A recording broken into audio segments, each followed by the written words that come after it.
자, 이번에는 김기현 진상조사단 단장 황운하 의원님 모시겠습니다.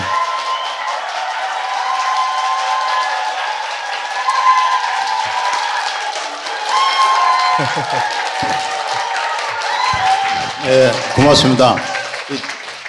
대전 중구에서 이렇게 해야 되는데, 대전 중구. 대전 중구예요? 고맙습니다.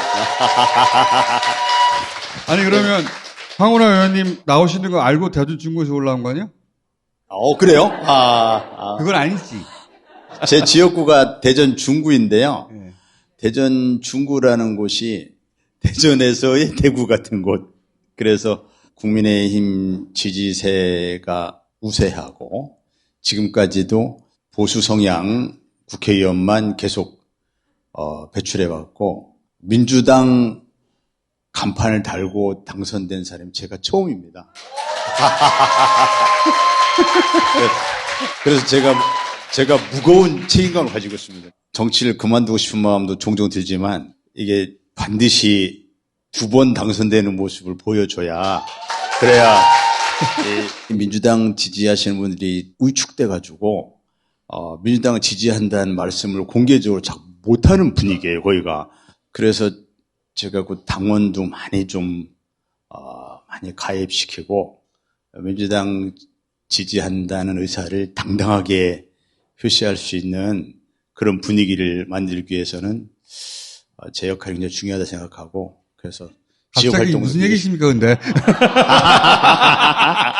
아니, 지금 이 얘기하려는 게 아니죠. 그러니까. 주민을 만나가지고 반가워가지고. 이 얘기가 아니었는데 옆으로 샜네요.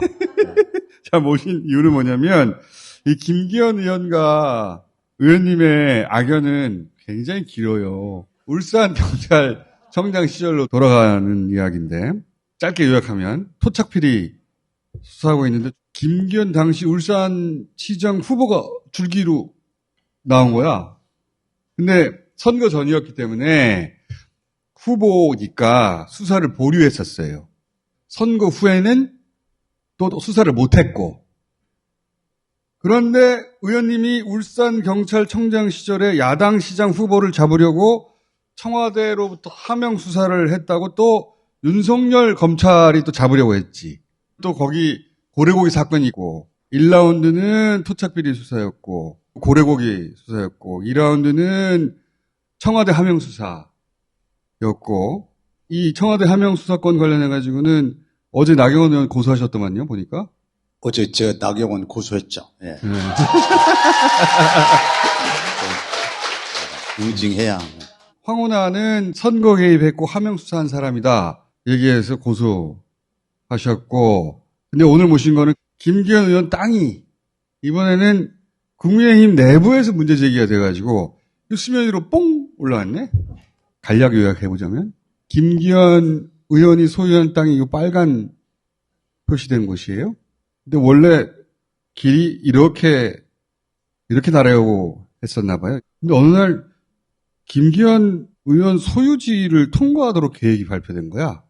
도로가. 왜 이렇게 됐을까? 이 덕분에 땅값이 올라갔죠. 예, 이게 의혹의 핵심이죠. 도로에 인접되지 않은 접근이 안 되는 땅을 맹지라고 부르잖아요. 맹지. 김기현 이 사들인 땅은 맹지였습니다. 그 맹지가 갑자기 노른자의 땅으로 바뀌었죠. 그렇죠. 그게 이제 의혹의 핵심입니다. 그러면은 땅값이 급상승하잖아요. 또 도로가 나기 전이기 때문에 도로가 개설되고 나면 그 가치가 얼마나 상승할지는 알 수 없는데 국민의힘 내부에서도 1800배라고 보는 분도 있지만 최소한 500배는 될 것이다. 최소한 5배가 아니라? 500. 500배. 예. 그런데 이제 그게 본질은 1800배냐 500배냐 뭐 100배냐 이게 중요한 게 아니라 어떻게 그 도로가 이렇게 휘어지게 됐냐는 거죠. 그로 인해서 엄청난 시세 차익, 불로소득을 얻게 됐잖아요. 여기에 어떤 비리가 개입돼 있는지 이게 핵심이겠죠. 1800배는 그런 문제가 되고 180배는 문제가 안 됩니까? 그건 아니잖아요. 그 도로가 그쪽으로 날 계획이 아니었는데 왜 그쪽으로 도로가 났냐. 그 시점이 언제냐면 98년이에요. 98년이면 여러분 뭐가 떠오르세요? IMF 때여서 그래서 막 경매 물건이 막 쏟아 나옵니다. 그래서 그 당시에 울산 지역의 변호사들이 경매 물건 손대지 말자. 이게 피눈물이 그런 땅인데 이걸 변호사들이 이때 그 횡재하겠다고 이렇게 사들이면 안 되지 않냐 해서 서로 신사협정을 맺어요. 그때 그 신사협정에 아랑곳하지 않고 땅을 사들인 사람이 김기현이에요. 그게 98년. 또 그때 울산시 변호사였다는 거 아닙니까? 예. 그때가 또 울산시 자문 변호사였어요. 네. 김기현이라는 사람은 그 판사를 2년 했어요. 그 지역에서만 판사한 사람을 향판이라고 부르죠. 향판. 2년 딱 하고, 그 뒤에 이제 변호사를 했어요. 김기현 의원이 신고된 재산은 71억쯤 돼요. 그 71억의 재산이 다 그 부동산입니다. 변호사는 한 10년쯤 하고, 그 뒤에는 이제 국회의원을 3번 하고, 시장하고, 다시 또 국회의원하고, 이렇게 한 거거든요. 국회의원이나 시장은 연봉으로 치면 이게 얼마 안 됩니다. 그거 가지고 돈을 모을 수는 없어요. 그렇다면은 결국 그 10년 동안에 변호사 하는 동안에 부동산을 가지고 집중적으로 재산을 축적했다 이렇게 봐야 되겠죠. 땅이 휘어진 그 도로 개설이 결정된 시점은 2007년이에요. 2007년은 그 당시 울산시장이 박맹우라고 그분은 시장을 3번 했어요. 그리고 지역구 남구을 울산 남구을 국회의원이 김기현이었는데 서로 맞바꿨어요. 그래서 김기현이 시장으로 가고 박명호가 울산 남구 국회의원으로 그렇죠. 와요. 이게 참 어이없는 일이잖아요. 자기들끼리 국회의원하고 시장하고 주고받고 하면서 이 과정에서 이러한 거래가 이루어졌을 수 있는 거죠. 시기가 딱 그 시기라는 거죠. 그렇죠. 용기 있는 내부 고발자가 나와서 이런 거에 대한 증언이 이루어지리라고 기대하고 있습니다. 시기적으로는 딱 그때다. 그 시기예요. 이건 자료가 남아 있어요. 이쪽으로 갈 계획이었는데 최종 계획이 이렇게 발표됐단 말이죠. 그렇죠. 예. 그 시기가 그 시기라는 예, 것이고 예. 뭔가 작용하지 않았을까 이제 의구심을 가지는 거죠. 그렇죠. 예. 네. 그렇지 않고서는 이게 이 상식적으로 이해할 수가 없고 그렇게 해서 이 땅값이 크게 올랐으니까요. 엄청나게 오른 거죠. 지난번에 양이원영 의원이 비교 대상으로 삼은 것은 인근 도로의 자연 녹지, 김기현 땅과 가치가 가장 유사하다고 볼 수 있는 곳을 비교 대상으로 삼았을 때 1800배였어요. 예, 그런데 도로가 개설되고 나면 그보다 훨씬 더 가치가 상승할 수도 있습니다. 그렇게 도로 개설에 따라서 맹지가 갑자기 노른자의 땅으로 이렇게 바뀌었기 때문에 그 과정에서 당시 시장 박맹호 시장과 김기현 당시 의원과 어떤 모종의 거래가 있었을 수 있다. 이렇게 보는 게 합리적인 의심이죠. 또 한 가지가 있습니다. 그거는 땅값을 올리는 역할을 했다면 땅값이 떨어지는 걸 막은 역할을 한 게 이 송전 철탑이 각도로 보자면 여기를 통과해야 되거든요. 송전 철탑이 지나가는 길은 땅값이 떨어져요. 그런데 송전 철탑이 이렇게 휘어서 지나가. 이렇게 경계선을 타고 지나가요. 그렇죠. 예. 네. 이제 송전선로가 지나가면 그 선하지라고 그러는데 그 선 아래 땅은 가치가 당연히 떨어지겠죠. 송전선이 이렇게 경계선상으로 이렇게 우회합니다. 이건 이제 한전소관이잖아요.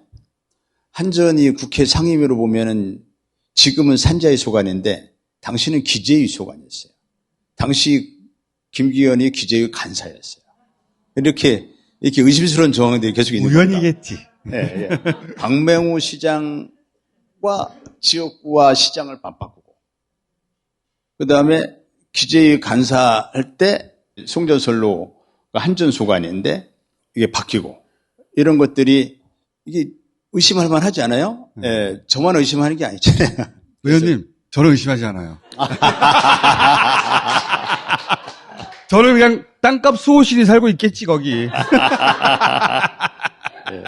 그래서 이게 누가 생각을 해도 합리적인 문제 제기이기 때문에 그쪽 당 내부에서 문제 제기를 하는 거잖아요. 한교안 후보, 천하람 후보가 적극적으로 문제 제기하고 있죠. 안철수 후보도 문제 제기하고 안철수 후보도 문제 제기했고 안철수 후보는 지금 그 외에도 김기현 땅 문제가 많다더라 이렇게 좀 얘기하고 있어요.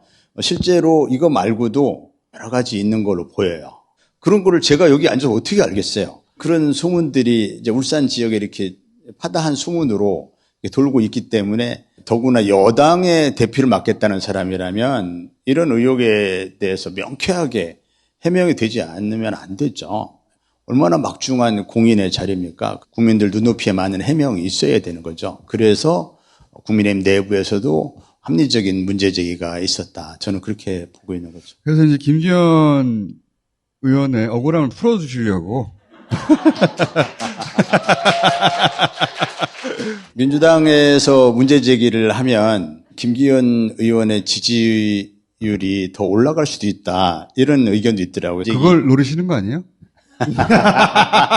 김기현 의원에 대해서 이제 원내대표 할 때, 그때 이제 그 중재 과정을 지켜보던 여러분들이, 참 못 믿을 사람이다. 굉장히 협량, 그러니까 도량이 좁은 사람이다.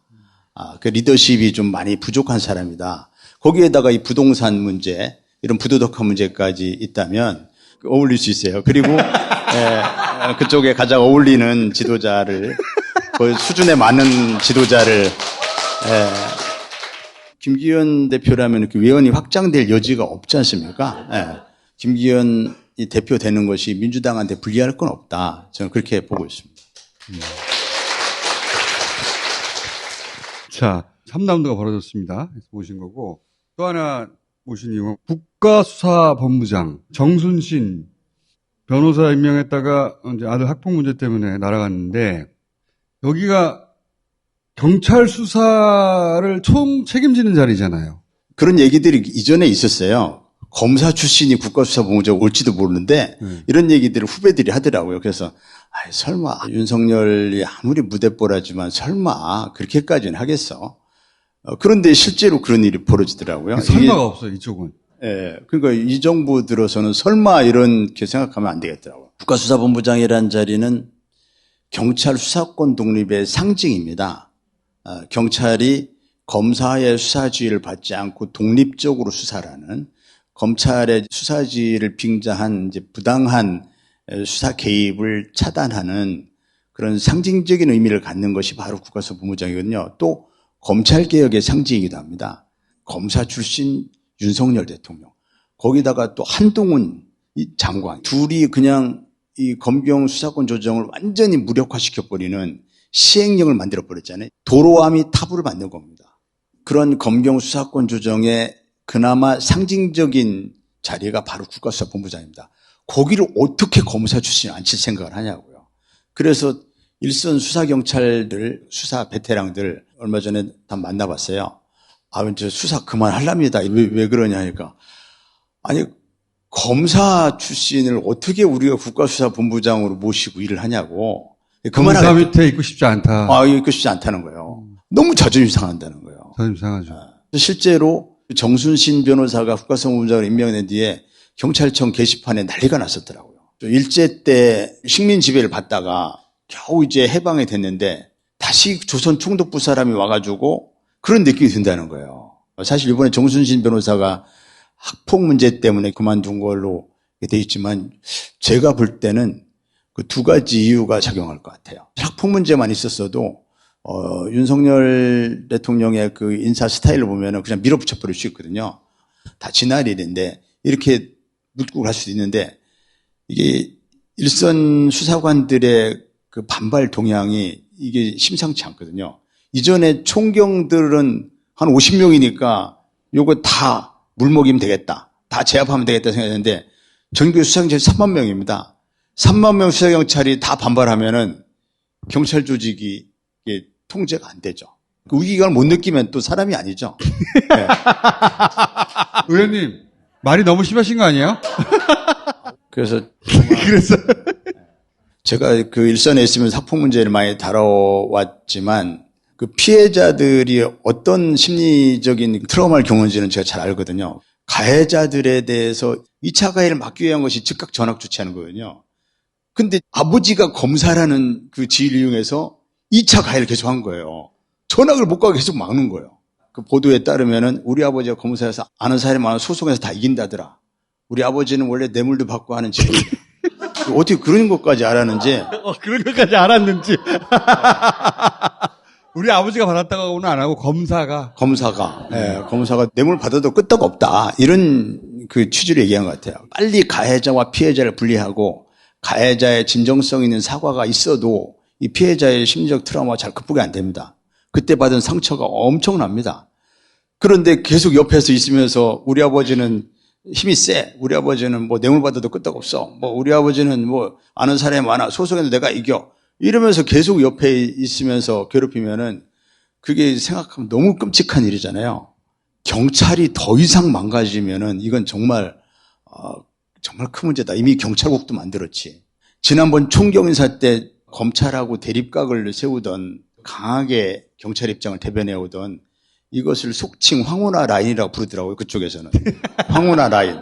콕콕콕콕 집어가지고 2단계 아래로 발령을 낸 거예요. 2단계 아래. 이 대리, 과장, 부장 이런 체제라면 부장을 과장 자리로 보낸 게 아니라 대리 자리쯤 보낸 거예요.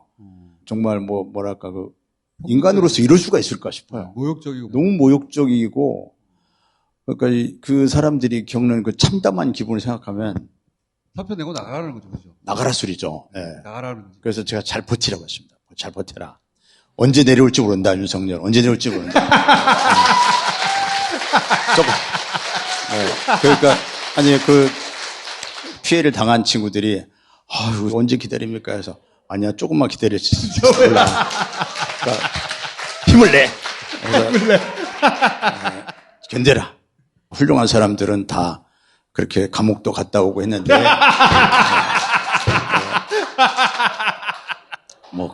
그까지 후배들한테 네. 훌륭한 사람이 되기 위해서 감옥도 갔다 와요. 네. 경찰들한테. 네, 그것도 경찰 총경들한테. DJ를 봐라. DJ를 봐라. 감옥 갔다 오면 다 대통령 된다. 그래서 그분들이 위로를 받았습니까? 네, 좀 용기 백배하는 느낌 받았어요. 용기 백배. 그러니까 얼마나 좌절감이 컸겠어요. 총경 5, 6년 차 되는 고참이에요. 보직 관리해가지고 다음 계급인 경무관으로 승진을 준비해야 될 사람들인데 그 사람을 보직 관리 잘해도 경무관 승진이 어려운데 2단계 아래로 보냈으니까 이 사람들은 이제 뭐 승진은 완전 물고 나간 거고 지금 뭐 검사 출신 대통령의 법무장 검사들은 이 꼬투리 잡아가지고 뭘 이렇게 조작해내는 데는 아주 기술자들이거든요. 그 윤석열 대통령도 그 전에 그런 얘기 했었잖아요. 기소만 당하면은 인생이 절단난다. 이재명 대표를 계속 기소하려는 이유가 뭐겠어요? 기소를 당하면 그 재판에서 그걸 방어하느라고 인생이 절단나는 겁니다. 5, 6년 지나가지고 무죄를 받아본들 이 남는 게 없는 거예요. 노인과 바다에서 그 노인이 이제 사투를 벌인 끝에 그 큰 청원가 그거 해가지고 그래가지고 계속 상어떼에 공격받으면서 나중에 한국으로 돌아왔을 때 뼈만 남아있잖아요. 의원님. 꼭 그런 거예요. 의원님 여기서 마무리해 주세요. 네. 왜냐면 이 건으로 다시 나오실 거 아닙니까 조만간에. 예. 제가 이제 김기현 대표 후보하고 별로 엮이고 싶지 않은데 뭔가 이게 전생에 뭐가 잘못됐는지 계속 엮이더라고요. 김기현 의원이 이 토착비리와 이렇게 연관되어 있는 여러 가지 의혹들이 있는데 그런 의혹들이 지난번에 잘 안 밝혀졌습니다. 그래서 그런 부분을 추가적으로 계속 좀 밝혀서 그래서 김기현의 진면목, 이 TF 단장을 맡았으니까 그걸 잘 알리는데 최선을 다하겠습니다.